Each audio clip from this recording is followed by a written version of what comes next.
بسم اللہ الرحمن الرحیم۔ شروع اللہ کے نام سے جو بڑا مہربان نہایت رحم والا ہے۔ معزز سامعین، حضرت عبداللہ بن عمر رضی اللہ تعالیٰ عنہ اسلامی تاریخ کے ان جلیل القدر علماء و فقہا صحابہ میں سے ایک ہیں جن کی سیرت و حالات اور افعال و اقوال کو حجت مانا گیا ہے۔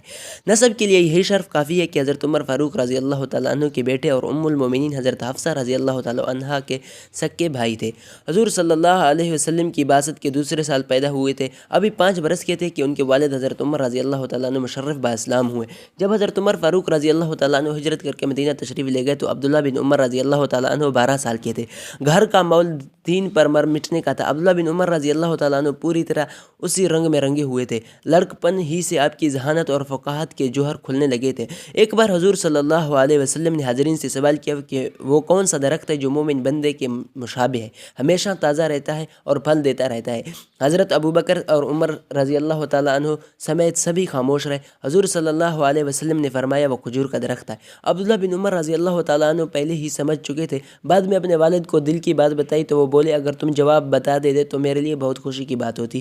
علمی مزاج کے باوجود مجاہدانہ جوش و خروش میں سے کسی سے پیچھے نہیں تھے۔ غزوہ بدر اور احد دونوں میں شریک ہونے کے لیے اپنا نام پیش کیا۔ بدر میں ان کی عمر 13 اور احد میں 14 سال کی تھی، اس لیے نبی اکرم صلی اللہ علیہ وسلم نے انہیں قبول نہ کیا۔ غزوہ خندق میں 15 سال کے ہو چکے تھے، اس لیے شرکت کی اجازت مل گئی۔ اس کے بعد ہر غزوے میں شریک ہوتے رہے۔ صلح حدیبیہ میں بھی شامل تھے۔ 18 سال کی عمر میں موتا کی ہولناک لڑائی میں شرکت کی۔ فتح مکہ کے وقت 20 سال کے بھرپور نوجوان تھے، اس لیے مکمل اسلحہ زیب و تن کر کے صف اول میں شامل ہوئے اور حضور صلی اللہ علیہ وسلم کے ساتھ کعبہ میں داخل ہونے کا اعزاز بھی حاصل کیا۔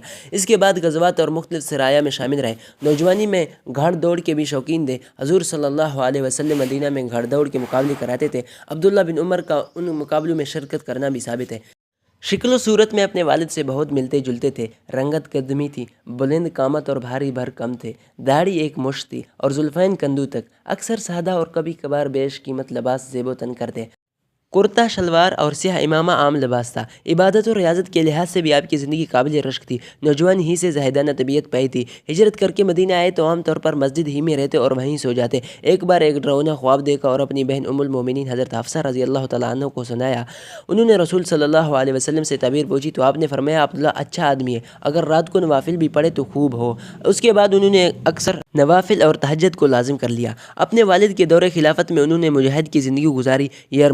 یرموک اور مصر کی جنگوں میں شریک رہے۔ جوانی کے ساتھ ہی ان کی دینی بصیرت نمایاں ہوتی جا رہی تھی۔ حضرت عمر رضی اللہ تعالیٰ عنہ نے قاتلانہ حملے میں زخمی ہونے کے باوجود آخری وقت تک جانشین کا اعلان نہ کیا تو لوگوں میں چیمہ گومیاں شروع ہو گئی تھی۔ عبداللہ بن عمر رضی اللہ تعالیٰ عنہ والد کی ہیبت کے سبب عام طور پر ان کے سامنے چپ ہی رہتے تھے، مگر یہ دیکھ کر ہمت کر کے ان کے پاس گئے اور کہا کہ اگر آپ کی اونٹوں یا بکریوں کا چرواہا ریوڑ کو یوں ہی چھوڑ کر چلا جائے تو آپ یہی سمجھیں گے کہ اس نے سب کچھ ضائع کر دیا ہے، تو لوگوں کی نگہبانی کہیں زیادہ معاملہ ہے۔ حضرت عمر رضی اللہ تعالیٰ عنہ نے اس رائے کا وزن محسوس کر لیا۔ اس گفتگو کے بعد انہوں نے اپنے خلیفہ کے انتخاب کے لیے 6 رکنی شورا ترتیب دیا۔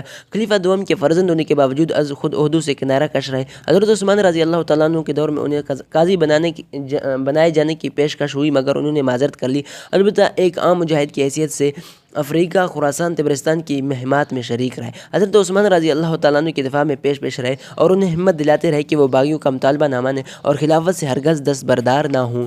حضرت عبداللہ بن عمر رضی اللہ تعالیٰ عنہ اپنے والد کی قائم کردہ مجلس شورا کے 7ویں رکن تھے۔ اپنی شرافت نسبی حضور صلی اللہ علیہ وسلم سے رشتہ داری اور علم و تقویٰ کے لحاظ سے وہ بہت بلند مقام پر تھے اور ایک محبوب و مقبول ترین خلیفہ کے بیٹے تھے۔ اس لحاظ سے وہ امت مسلمہ کی سیاست میں بہت اہم کردار ادا کر سکتے تھے اور مسلمانوں کی خاصی تعداد آپ کی خلافت پر متفق ہو سکتی تھی، مگر آپ نے کبھی ایسا نہ سوچا۔ فتنہ باز لوگ چاہتے تھے کہ آپ بھی سیاست کے اکھاڑنے میں آ جائیں۔ کبھی کبھار مخلص حضرات یہ پیشکش کر دیں، مگر آپ کی پاک بازی اور دور اندیشی نے ہمیشہ ایسی ترغیبات کو مسترد کر دیا۔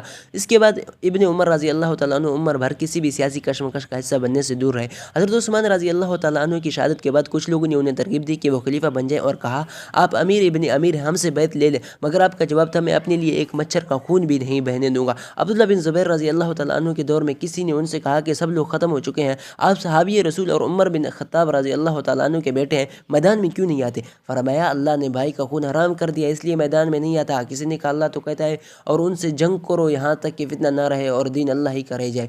فرمایا یہ اس وقت کا حکم تھا جب کفار مسلمانوں کو ستاتے تھے، یہی فتنہ تھا جسے روکنے کے لیے جہاد کا حکم ہوا، تو بے شک ہم لڑتے رہے یہاں تک کہ فتنہ ختم ہو گیا اور اللہ ہی کا دین باقی رہ گیا۔ تم لوگ اس لیے لڑنا چاہتے ہو کہ فتنہ پیدا ہو اور اللہ کا دین ختم ہو جائے۔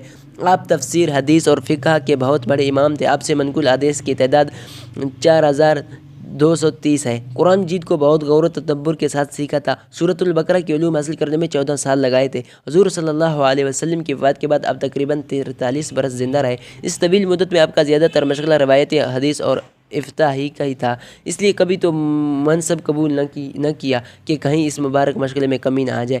ہر سال حج کے لیے جاتے تھے اور عمرے کا سفر بھی ہوتا رہتا تھا۔ موسم حج میں پوری دنیا سے طلباء حدیث آتے جن میں جلیل القدر تابعین بھی ہوتے تھے، آپ سے استفادہ کیا کرتے تھے۔